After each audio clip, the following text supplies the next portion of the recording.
In a time far beyond memory, before written words and before civilization was born, there lay a vast valley surrounded by towering stone cliffs. The valley was silent, filled only with the sound of the wind, the flow of the river, and the heavy footsteps of ancient creatures roaming freely. This was the home of a small group of prehistoric humans. They survived by hunting, gathering wild fruits, and sheltering inside dark stone caves. Life was harsh and dangerous. Every night was a trial, as darkness brought cold winds and fierce beasts that lurked beyond the shadows. Among them lived a young man named Uru. He was different from the others. His eyes were filled with curiosity.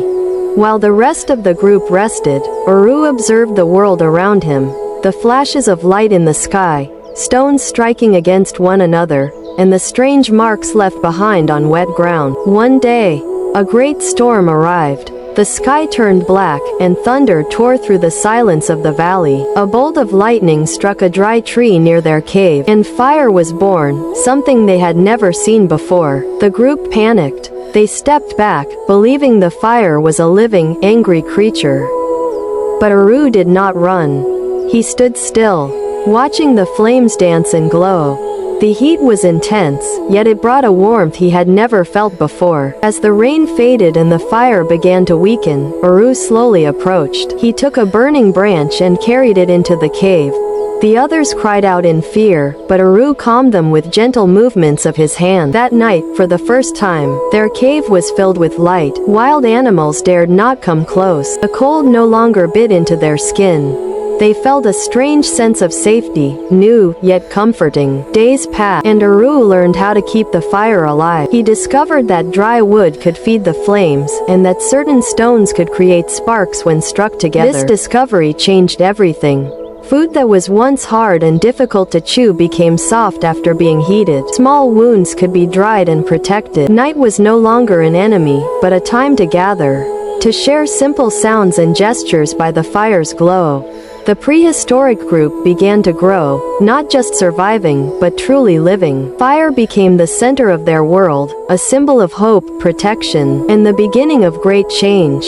Unaware of it, in that silent stone valley, human history was being written, not with words, but with courage, curiosity, and a small flame that lit the path toward the future of humankind.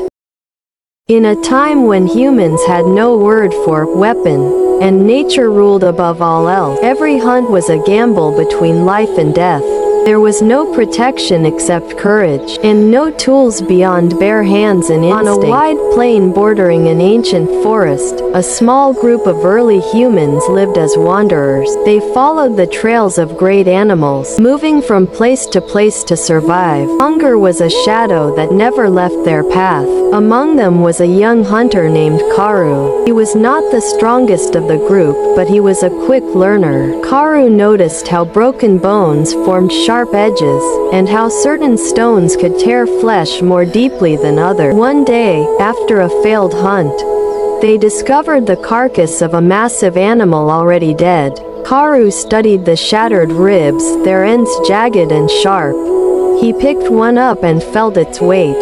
For the first time, his hand held something more than a tool, it held an extension of his intention. Karu bound the bone to a wooden shaft using plant fibers and strips of animal hide. The shape was rough and imperfect, but the point was sharp. The first weapon was born, not from strength, but from observation. In the days that followed, the group tried a new way of hunting. They no longer charged blindly after prey. They learned to wait, to stalk, and to strike together. One morning, they found the tracks of a large herd in the damp soil. Heavy footprints, broken grass, and disturbed earth revealed that the animals were close. The group moved slowly, holding their breath, matching each step. When the hunt began, fear spread quickly.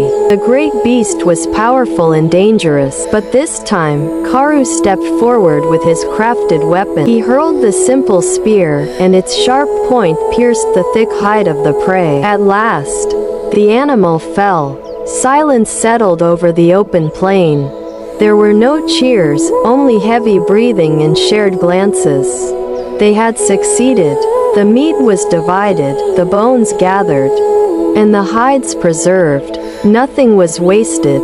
That hunt provided more than food, it delivered knowledge. The group learned that weapons were not only for killing, but for protection and survival. Hunting was no longer a matter of chance, but the result of planning and cooperation. On that prehistoric plane, humanity changed. They no longer merely followed nature, they began to understand it and face it. With simple weapons and shared hunts, they stepped toward the future, carved from stone, wood, and courage.